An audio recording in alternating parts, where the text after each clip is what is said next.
মানুষের ব্যাপক সাড়া পাচ্ছি, মনে হচ্ছে চৈতন্যদেব ভেতরে ভেতরে সবাইকে পাল্টে দিয়েছে। এদিন রানাঘাট লোকসভা কেন্দ্রের অন্তর্গত নবদ্বীপে প্রচারে গিয়ে প্রতিক্রিয়া দিলেন রানাঘাট কেন্দ্রে বিজেপি প্রার্থী জগন্নাথ সরকার। তীব্র তাপদাহকে উপেক্ষা করে বিভিন্ন রাজনৈতিক দল প্রচার অভিযান করছেন। ঠিক তেমনই এদিন নবদ্বীপ থানার পুলরঘাট এলাকায় ভোট প্রচার করলেন জগন্নাথ সরকার। প্রথমে হুলোরঘাটে নৌকোয় ভোট প্রচার করেন তিনি। এরপর মায়াপুর ইস্কন মন্দির সংলগ্ন রাস্তায় হুটখোলা গাড়িতে প্রচার করতে দেখা যায় তাকে। এদিন প্রার্থী জগন্নাথ সরকারের সঙ্গে বিজেপির একাধিক স্তরে কর্মীরা উপস্থিত ছিলেন।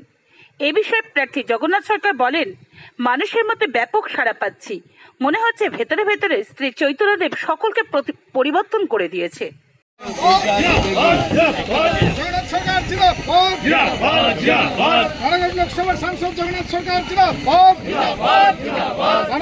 আপনার কি মনে হচ্ছে?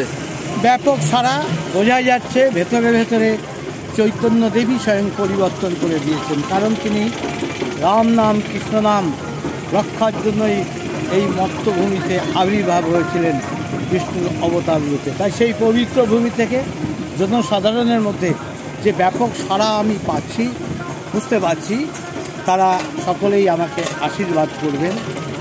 আর মানুষের মধ্যে একটা উৎসাহ উদ্দীপনা আমি দেখতে পাচ্ছি।